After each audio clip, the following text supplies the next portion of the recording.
Isang makasaysayang pagbabalik sa entablado ang sinaksihan ng mga manunood sa pagbubukas ng prestihiyosong musical na Les Miserables World Tour Spectacular sa Parañaque City. Kasabay ng pagbabahagi ni Rachel Ann Go ng kanyang paghahanda at karanasan bilang fan teen. Ang iba pang mga detalye sa report ni TJ Mendoza.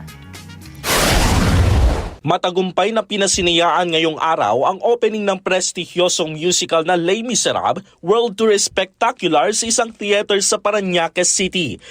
Pero bago pa man ang opisyal na pagpapasinaya sa musical, ibinahagi naman ni Rachel Ann Go ang kanyang paghahanda sa Instagram stories kasama ang isang mirror selfie bago ang technical run kung saan ipinakita niya ang kanyang bagong itsura bilang si Fantine.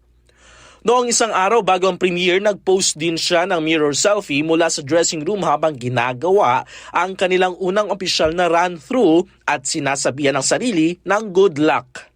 Kanina sinabi rin na gaganap na Fantine na si Rachel Ann Go ang kanyang reaksyon sa pambihirang karanasan kasabay ng pagiging isang responsible mom.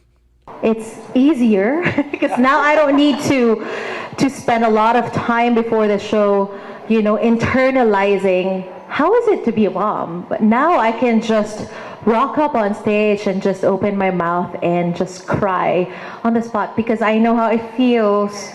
I feel it. It's in every single night. It's heartbreaking to know that's Fantine's story and she had to go through that.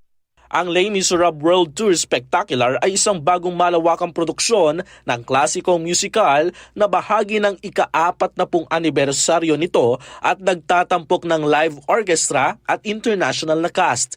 Sa Manila, tatakbo ang palabas mula January 20 hanggang March 1, 2026 dahil sa mataas na demand ng mga tiket mula sa lokal na publiko. Bukod kay Go, tampok din sa Manila Run sina Lea Salonga at Red Concepcion bilang si Madam at Monsieur Thenardier. At marami pang iba, pinagsamang Filipino at international na mga talento sa entablado. And it really is spectacular. It's the vocals, we have to start there, and everyone's incredible. But yeah, it's so nice. I don't die, and I get to be kind of not the one na maawa kayo sa kanya. It's not. Ang produksyon ay isang malaking selebrasyon ng sining at musika at inaasahang magbibigay ng makabuluhang theatrical experience sa mga manonood sa bansa.